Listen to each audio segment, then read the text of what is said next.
Selamat pagi, salam warahmatullahi wabarakatuh. Pagi ini kita bikinkan video jawaban dari pertanyaan kawan kita yang dia bertanya, Bang, kalau nyerit lar bulu merpati itu bahaya nggak sih? Ada efek samping negatif atau positifnya?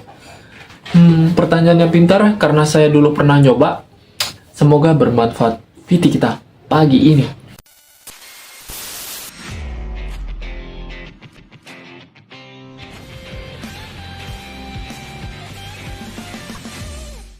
Selamat pagi, salam warahmatullahi wabarakatuh. Walaupun nanti diupload video jawabannya di malam hari, tetap saya ucapkan selamat pagi karena saya bikinkan video pagi hari. Pertanyaan dari kawan kita itu, lar primernya diserit bahaya atau enggak? Nah, sebelum kita lanjut, terima kasih banyak untuk yang sudah subscribe, like, and komennya. Terima kasih banyak untuk yang sudah mampir. Komentarnya jadi inspirasi buat video kita berikutnya. Lanjut, kita bahas sesuai opening. Bahaya nggak sih? Kalau saya jawab bahaya, nggak bahaya kok. Tapi ada efek sisi negatifnya untuk merpati kolong.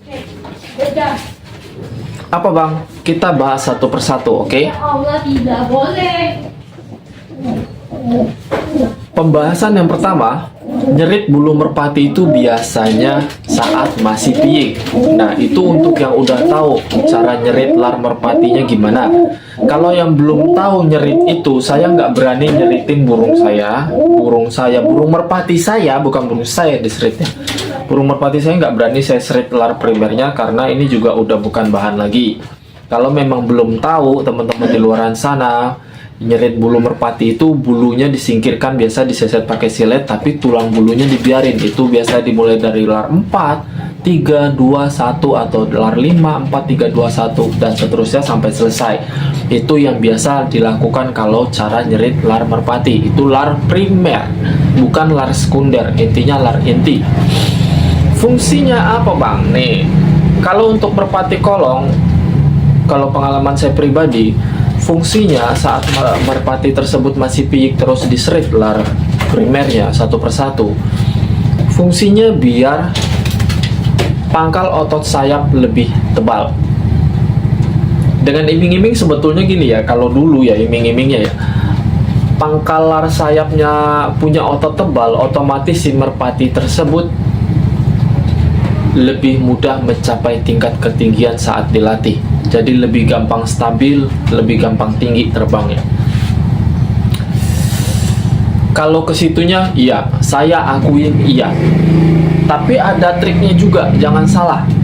Kalau kita nyerit lar merpati, kalau kita latihnya cuman di lob dari jarak dekat, misalkan 5 meter rajin di lob, jangan salah. Merpati bakalan kebiasaan terbang pendek. Karena apa? Karena terbangnya pasti berat. Itulah yang saya bilang, caranya sama, tetapi sistem pelatihannya beda, hasilnya nanti beda. Karena dulu, waktu masih main burung long sprint, itu piyik bahan tetap diserit larnya. Tapi dilatih dengan cara di lob lurus. Jarak 5 meter, 10 meter itu lob lurus terus. Otomatis kalau long sprint itu pasti nggak butuh merpati yang tinggi. Butuh merpati yang terbangnya pendek untuk mengantisipasi angin yang kencang di atas. Tetapi kalau kita nyerit lar merpati terhadap merpati kolong, cara pelatihannya gimana, Bang? Boleh aja nyerit lar merpati kalau khusus merpati kolong. Cara pelatihannya nggak boleh di lob lurus kelamaan, nggak boleh di lob pendek kelamaan. Jarak 5 meter, 10 meter sampai nanti bulu seritnya lepas, terus berikutnya nunggu diserit lagi. Jangan, nanti kelamaan apa? Justru kelamaan nanti merpati tersebut kebiasaan terbang pendek. Itu piyik bahan. Ingat, memorinya masih kosong. Kalau kita isi dengan hal seperti itu, kebiasaan nanti terbang pendek. Nah, terus gimana, Bang, kalau memang sudah terlanjur diserit lar merpatinya, tetapi ini merpati kolong? Bang, rajin di push up. Bukan terlalu sering, yang penting dia rajin di push up. Otomatis pangkal sayap yang naik saat di push up itu bakalan terlatih ototnya. Itu nilai positifnya dan cara positifnya. Jadi kalau khusus merpati kolong, kalau sudah diserit lar primernya, jangan terlalu sering di lob lurus, karena nanti kelamaan dia kebiasaan terbang pendek. Akan tetapi lebih baik itu di push up, entah itu jarak 1 meter, 1,5 meter ketinggiannya, tapi jangan terlalu sering. Kenapa saya bahas jangan terlalu sering? Nah, di sini ya. Ini penting.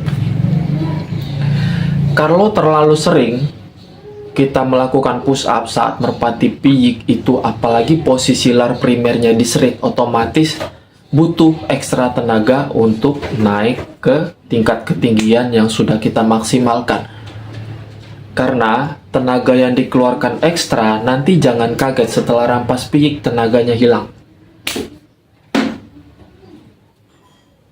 Lar merpati yang diserit itu, walaupun dia cukup naik terbang 1 meter pun butuh tenaga yang lebih ekstra karena berat. Itu logika. Kalau nggak percaya buktiin. Saya udah nyoba. Itulah kenapa banyak yang melakukan serit pada lar primer merpati bahan. Dia nggak tahu beberapa triknya, tahu-tahu setelah rampas piyik, merpati tersebut mencapai tingkat kestabilan yang benar-benar stabil, tapi tenaganya hilang. CC-nya hilang, bukan berkurang lagi, hilang. Jadi saat ngolong dari atas sampai bawah, yes, nggak ada tenaga sama sekali. Kalau nggak percaya, buktiin. Kalau udah terbukti omongan saya, balik ke channel ini, silahkan di kolom komentar. Kita nggak berdebat, kita sekedar curhat, saling edukasi, saling memberi jalan yang menurut kita ini bener loh gitu. Jangan sampai kawan kita yang di luar sana terjerumus dengan hal mitos, caranya bener tapi penerapannya yang salah gitu. Sekali lagi saya pesan, kalau memang kawan kita ini nyerit bulu merpati, khusus merpati kolong, silahkan, nggak ada masalah. Yang jadi masalah itu nanti saat sistem tahap latihannya dalam kondisi lar primernya yang diserit.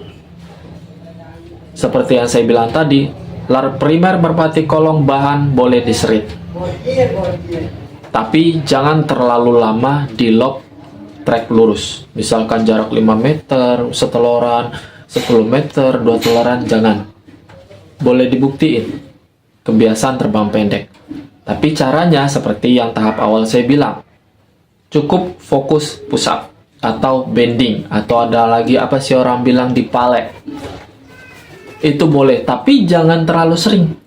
Karena apa? Sesuai yang saya pesan tadi. Tenaganya butuh ekstra. Dalam kondisi hal seperti itu terbangnya nambah berat. Jadi ekstra tenaga yang harus dikeluarkan sedangkan dia masih piyik.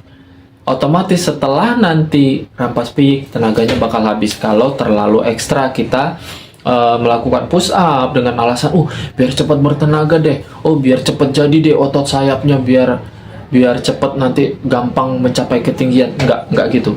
Mencapai ketinggian mungkin gampang, tapi kalau tenaga kehabisan, CC hilang bos. Percaya nggak?